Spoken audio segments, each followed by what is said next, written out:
Pothanikkad Marthoma L P സ്കൂളിൽ ശതാബ്ദ്യാഘോഷം സംഘടിപ്പിച്ചു.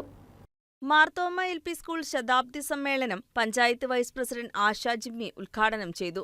Local manager reverend Justin Philip Varghese അധ്യക്ഷത വഹിച്ചു. ശതാബ്ദി സമാപന സമ്മേളനം മൂവാറ്റുപുഴ MLA മാത്യു കുഴൽനാടൻ ഉദ്ഘാടനം ചെയ്തു. സ്കൂളിന്റെ ചരിത്രത്താളുകൾക്കിടയിലൂടെ പൂർവ്വ വിദ്യാർത്ഥികളും അധ്യാപകരും അഭ്യുദയകാംക്ഷികളും തങ്ങളുടെ ഓർമ്മക്കുറിപ്പുകൾ അടയാളപ്പെടുത്തുന്നതിനായി സെന്റം 2K25 പ്രതീക്ഷ എന്ന സുവനിയർ MLA പ്രകാശനം ചെയ്തു. UKG 4th സ്റ്റാൻഡേർഡുകളിലെ graduation ceremony block panchayat member Sally Ipe, reverend Justin Philip Varghese എന്നിവർ നടത്തി. SSLCക്ക് ഫുൾ A+ നേടിയ പൂർവ്വ വിദ്യാർത്ഥികളെ വാർഡ് മെമ്പർ സുമാദാസ് ആദരിച്ചു. കലാപ്രതിഭകളെ റിട്ടയർഡ് അധ്യാപിക ലാലി ജേക്കബ് ആദരിച്ചു. പോത്താനിക്കാട് ഫാർമേഴ്സ് ബാങ്ക് നൽകുന്ന ക്യാഷ് അവാർഡ് സാലിയെ വിതരണം ചെയ്തു. Pothanikkad police sub inspector Roji George ചടങ്ങിന് ആശംസകൾ അറിയിച്ചു. വിവിധ എൻഡോമെന്റുകളും ചടങ്ങിൽ വിതരണം ചെയ്തു. നിറസന്ധ്യ എന്ന പേരിൽ നടന്ന കുട്ടികളുടെ കലാപരിപാടികൾ മിമിക്രി ആർട്ടിസ്റ്റ് ആൻഡ് സിംഗറായ അരുൺ ഗിന്നസ് ഉദ്ഘാടനം ചെയ്തു. മെമ്പർമാരായ Jinu Mathew, Sabu Madhavan, NM Joseph, Jose Melethu, അധ്യാപിക Bindu John, school leader Vaiga Binoj തുടങ്ങിയവർ പങ്കെടുത്തു.